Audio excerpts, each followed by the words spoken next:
નલિયા ખાતે આયુષ મેળાનું આયોજન કરવામાં આવ્યું, જેમાં આઈસીડીએસ અબડાસાના કુલ 28 નિવૃત્ત બહેનોને અંદાજિત 12 લાખની રકમની ગ્રેજ્યુએટીના ચેકનું વિતરણ ધારાસભ્ય પ્રદ્યુમ્નસિંહ જાડેજા, જિલ્લા સામાજિક ન્યાય સમિતિ ચેરમેન પુરુષોત્તમભાઈ મારવાડા, આરોગ્ય સમિતિ ચેરમેન રાજેન્દ્રસિંહ જાડેજાના વરદ હસ્તે ઇન્ચાર્જ બાળ વિકાસ યોજના અધિકારી શાંતાબા ચુડાસમાના માર્ગદર્શન હેઠળ કરવામાં આવ્યું। આ અગાઉ નિવૃત્ત થયેલ કાર્યકર તેડાગર બહેનોને 79 જેટલાને ચૂકવણું કર્યું છે। હજુ પણ નિવૃત્ત થયેલા કાર્યકર તેડાગર બહેનોને ચૂકવણામાં બાકી રહેલ માટે કામગીરી પ્રક્રિયા ચાલુ છે। તેમ છતાં જો કોઈ પણ ગ્રેજ્યુએટી ચૂકવણા રહી ગયેલ માટે અબડાસા તાલુકા આઈસીડીએસ કચેરીનો સંપર્ક કરવા જણાવ્યું, જેથી ચૂકવણા કરી શકાય। આ ઉપરાંત અતિ કુપોષિત બાળકોને આયુષ કીટનું વિતરણ કરવામાં આવ્યું। આઈસીડીએસ અબડાસા 1-2 ઘટકના કાર્યકરો દ્વારા વાનગી નિદર્શનની સ્પર્ધાનું આયોજન કરવામાં આવ્યું, જેમાં THR અને મિલેટ્સની 50થી વધુ વાનગી નિદર્શિત કરી પ્રથમ, દ્વિતીય અને તૃતીય ક્રમાંક આપવામાં આવ્યા હતા। Report by Rameshbhai Bhanushali, Naliya, Abdasa. શાંતાબા ચુડાસમા બાળ વિકાસ યોજના અધિકારી અબડાસા।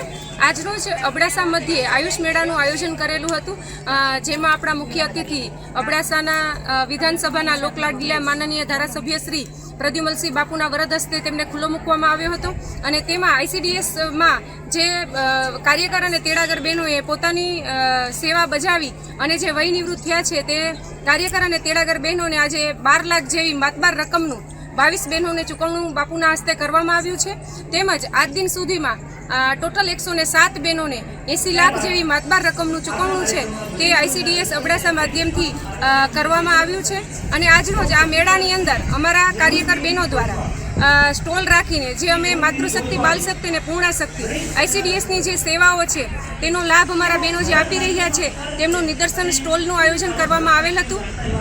આ નિદર્શન સ્ટોલ દ્વારા જે આઈસીડીએસમાંથી જે આપણા ટેકોમ રાશન મળે છે એ ટેકોમ રાશનનો કઈ રીતે ઉપયોગ કરવો, તેમાંથી કઈ વાનગીઓ બને છે તેમનું ખાસ અહીંયા નિદર્શન રાખવામાં આવેલું હતું।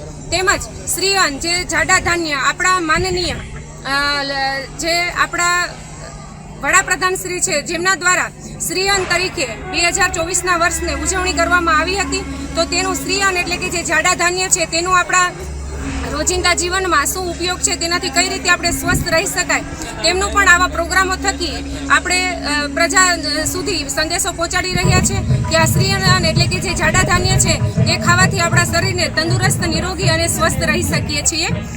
અસ્તુ છે।